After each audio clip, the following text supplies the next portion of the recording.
ಬಡ ಅಂಕಲ್ಕಿ ಗ್ರಾಮದ ಜನರು ದಿನನಿತ್ಯದ ಪ್ರಯಾಣಕ್ಕಾಗಿ ಬಸ್ ಸೌಲಭ್ಯ ಇಲ್ಲದೆ ಹಲವು ಸಮಸ್ಯೆಗಳನ್ನು ಎದುರಿಸುತ್ತಿದ್ದರು. ಶಿಕ್ಷಣ, ಉದ್ಯೋಗ ಸೇರಿದಂತೆ ವಿವಿಧ ಕೆಲಸಗಳಿಗೆ ತೆರಳಲು ತೊಂದರೆಯಾಗುತ್ತಿತ್ತು. ಈ ಸಮಸ್ಯೆಯನ್ನು ಗ್ರಾಮಸ್ಥರು ಗ್ರಾಮೀಣ ಕ್ಷೇತ್ರದ ಶಾಸಕಿ ಹಾಗೂ ಮಂತ್ರಿ ಲಕ್ಷ್ಮೀ ಹೆಬ್ಬಾಳ್ಕರ್ ಅವರ ಗಮನಕ್ಕೆ ತಂದಿದ್ರು. ಗ್ರಾಮಸ್ಥರ ಮನವಿಯನ್ನು ಪರಿಗಣಿಸಿದ ಲಕ್ಷ್ಮೀ ಹೆಬ್ಬಾಳ್ಕರ್ ಅವರು ತಕ್ಷಣ ಕ್ರಮ ಕೈಗೊಂಡು ಗ್ರಾಮಕ್ಕೆ ಹೆಚ್ಚುವರಿ ಬಸ್ ಸೇವೆಯನ್ನು ಒದಗಿಸಿದ್ದಾರೆ. ಸಾರ್ವಜನಿಕರು ಹಾಗೂ ವಿದ್ಯಾರ್ಥಿಗಳ ಪ್ರಯಾಣದ ಸಮಸ್ಯೆಯನ್ನು ಗಮನದಲ್ಲಿಟ್ಟುಕೊಂಡು ಈ ಸೇವೆಯನ್ನು ಆರಂಭಿಸಲಾಗಿದೆ. ಶಿಕ್ಷಣ ಮತ್ತು ಉದ್ಯೋಗಕ್ಕಾಗಿ ಪ್ರತಿದಿನ ಸಂಚರಿಸುವ ವಿದ್ಯಾರ್ಥಿಗಳು ಹಾಗೂ ಗ್ರಾಮಸ್ಥರು ಹಾಗೂ ಮಹಿಳೆಯರಿಗೆ ಹೆಚ್ಚುವರಿ ಬಸ್ ಸೇವೆಯಿಂದ ಹೆಚ್ಚಿನ ಅನುಕೂಲವಾಗಲಿದೆ. ದೈನಂದಿನ ಪ್ರಯಾಣವನ್ನು ಸುಲಭಗೊಳಿಸುವ ಉದ್ದೇಶದಿಂದ ಈ ಸೌಲಭ್ಯವನ್ನು ಒದಗಿಸಲಾಗಿದೆ.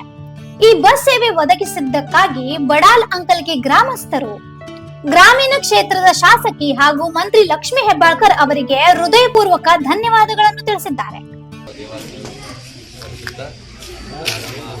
ಬೆಳಗಾವಿ ಗ್ರಾಮೀಣ ತಾಲೂಕಿನ ಜನಪ್ರಿಯ ಶಾಸಕರಾಗಿರ್ತಕ್ಕಂಥ ಶ್ರೀಮತಿ ಲಕ್ಷ್ಮೀ ಹೆಬ್ಬಾಳ್ಕರ್ ಮೇಡಮ್ ಅವರು ನಮ್ಮ ಬಡಲಕ್ಲಿ ಗ್ರಾಮದಿಂದ ಬೆಳಗಾವಿಯ ವಿವಿಧ ಮಹಾವಿದ್ಯಾಲಯಗಳಿಗೆ ಸುಮಾರು 300ಕ್ಕಿಂತಲೂ ಹೆಚ್ಚು ವಿದ್ಯಾರ್ಥಿಗಳು ಪ್ರತಿದಿನ ಪ್ರವಾಸ ಮಾಡುವುದರಿಂದ ಅವರಿಗೆ ತೊಂದರೆಯಾಗುವುದನ್ನು ಅವರಿಗೆ ನಮ್ಮೆಲ್ಲ ಗ್ರಾಮಸ್ಥರು, ಮುಖಂಡರು, ಹಿರಿಯರು ಅವರಲ್ಲಿ ಬೇಡಿಕೆಯನ್ನಿಟ್ಟಾಗ ನಮ್ಮ ಗ್ರಾಮಕ್ಕೆ ಮತ್ತೊಂದು ಹೆಚ್ಚುವರಿ ವಿಶೇಷ ಬಸ್ಸನ್ನು ಇಲ್ಲಿ ಒದಗಿಸಿ ಆ ಒಂದು ವಿದ್ಯಾರ್ಥಿಗಳಿಗೆ ಮತ್ತು ಮಹಿಳೆಯರಿಗೆ, ಗ್ರಾಮಸ್ಥರಿಗೆ ಬೆಳಗಾವಿಗೆ ಹೋಗಿ ಬರಲು ಅನುಕೂಲ ಮಾಡಿಕೊಟ್ಟಂತಹ ನಮ್ಮ ಭಾಗದ ಜನಪ್ರಿಯ ಶಾಸಕರಾಗಿರ್ತಕ್ಕಂಥ ಶ್ರೀಮತಿ ಲಕ್ಷ್ಮೀ ಅವರಿಗೆ ಗ್ರಾಮಸ್ಥರೆಲ್ಲರ ಪರವಾಗಿ ಹೃತ್ಪೂರ್ವಕವಾದಂಥ ಧನ್ಯವಾದಗಳನ್ನು ಸಲ್ಲಿಸುತ್ತಾರೆ.